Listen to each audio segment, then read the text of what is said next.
அனைவருக்கும் வெற்றி தமிழ் பயிற்சி அகாடமியின் சார்பாக இனிய வணக்கம். இந்த ஷார்ட்ஸில் நம்ம 12th ஹிஸ்ட்ரி புக்கில் இருக்கக்கூடிய ஒரு மிக முக்கியமான புக் பேக் வினாவை தான் நம்ம பார்க்க போகிறோம். இது ஐஎன்எம்ங்க, அதாவது இந்தியன் நேஷனல் மூமெண்ட் சொல்லுவோம். ஸோ இந்திய தேசிய இயக்கத்துக்கு கீழே அடிக்கடி கேட்கப்படக்கூடிய ஒரு வினா. ஸோ புக் பேக்கை தான் அதிகமாக கேட்டுறாங்க. ஸோ இந்த வினாவில் பாருங்கள், என்ன இருக்குன்னு பாருங்கள். கால வரிசைப்படுத்துக. ஸோ இந்த மாதிரி நமக்கு கொஸ்டின் வைக்கிறாங்களாங்க. ஸோ உங்களுக்கே தெரியும். ஸோ கால வரிசைப்படுத்துக கண்டிப்பாக நமக்கு வைக்கிறாங்க. ஸோ இதில் நீங்கள் தெரிஞ்சுக்கணும். இதில் ஃபஸ்ட்டு பாருங்கள், கிழக்கிந்திய கழகம் அப்படின்றது 1866ங்க. அடுத்தது சென்னை மகாஜன சங்கம் அப்படின்னு சொல்லுவோம். சரியாங்க. அதாவது சென்னை மகாஜன சங்கம் இருக்குது, சென்னை வாசிகள் சங்கம் இருக்குது. இந்த ரெண்டையும் நீங்கள் குழப்பிக்கக்கூடாது.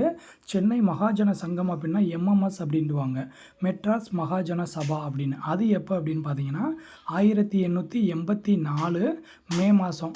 ஆனால் அந்த மே 16ஆம் தேதி தான் என்ன பண்ணியிருப்பாங்க அப்படின்னா தொடக்க விழா நடத்தியிருப்பாங்க. பட் இதோட தோற்றம் அப்படின்றப்ப 1884 மே மாதம் அப்படின்னு தான் சொல்லுவாங்க.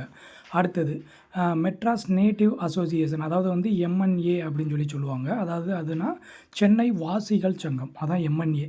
சரியாங்க. இது எப்போ அப்படின்னா 1852 பிப்ரவரி 26. சரிங்களா. இதெல்லாம் குறிப்பெடுத்து வச்சுக்கிறணும். அடுத்தது இந்திய சங்கம். இந்திய சங்கமும் நம்ம ஃபஸ்ட்டு பார்த்த கிழக்கிந்திய கழகமும் தாதாபாய் நவ்ரோஜியோட அவர் ஆரம்பித்த இயக்கங்கள். சரிங்களா. ஸோ இதெல்லாம் பார்த்து வச்சுக்கிறோம். ஸோ இந்திய சங்கம் 1865. சரியாங்க. ஸோ எல்லாத்துக்குமே நம்ம ஆண்டு சொல்லியிருக்கேன். இது ரொம்ப முக்கியமான காலவரிசைங்க, நல்லா பார்த்து வச்சுக்கோங்க. ஸோ அப்போ இதுக்கான ஆன்சர் என்ன வரும் பாருங்கள். ஆப்ஷன் சியை பாருங்களேன், அதுதான் ஆன்சர். அதாவது ஃபஸ்ட்டு சென்னை வாசிகள் சங்கம், அதுக்கப்புறம் பார்த்தீங்க அப்படின்னா இந்திய சங்கம், அதுக்கப்புறம் ஃபஸ்ட்டு கிழக்கிந்திய கழகம், அதுக்கப்புறம் பார்த்திங்கன்னா சென்னை மகாஜன சபை வரும். சரிங்களாங்க. ஸோ இது மிக மிக முக்கியமான ஒரு புக் பேக் வினா. அடிக்கடி இந்த கொஸ்டினை நம்ம கொஸ்டின் பேப்பரில் கேட்டுக்கிட்டே இருக்காங்க. ஸோ கொஞ்சம் நல்லா பார்த்து வச்சுக்கோங்க.